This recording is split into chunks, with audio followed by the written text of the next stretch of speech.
Assalamualaikum warahmatullahi wabarakatuh. Kali ini Uni akan membuat gulai asam padeh. Yuk langsung saja kita buat gulai asam padehnya. Yang pertama kita siapkan dulu bahan-bahannya, ada bawang merah, bawang putih, jahe, lalu kita masukkan ke dalam blender, tambahkan sedikit air, blender sampai halus. Nah, boleh juga digiling pakai batu lado atau pakai apa saja, yang penting halus ya. Setelah halus, masukkan ke dalam wajan. Uni masaknya pakai balango. Masukkan cabai giling, asam kandis. Diusahakan cabai gilingnya kualitas bagus biar nanti gulainya terasa enak. Tambahkan daun kunyit serta air, lalu aduk hingga tercampur rata. Masak sampai mendidih sambil diaduk ya.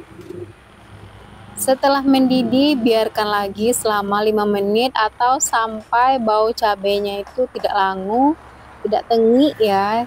Jadi aroma cabenya harum biar nanti gulainya terasa enak.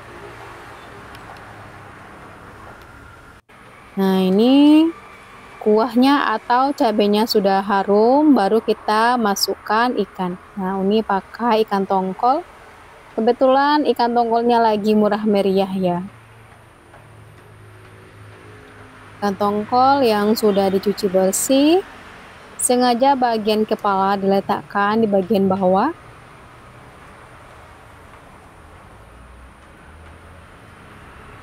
Ini dipotong lurus-lurus saja.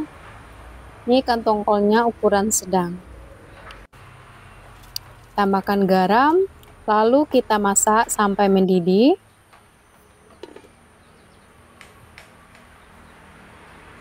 Ini sudah mendidih ya.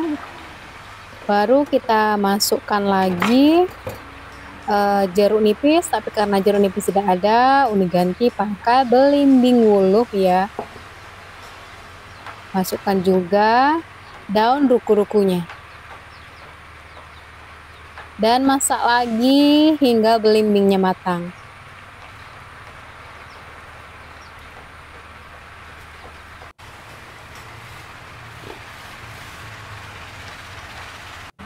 Nah, ini sudah matang. Aromanya wangi sekali ya. Jadi cara membuat gulai asam padeh ini paling simpel, paling sederhana, tanpa santan. Rasanya lama banget.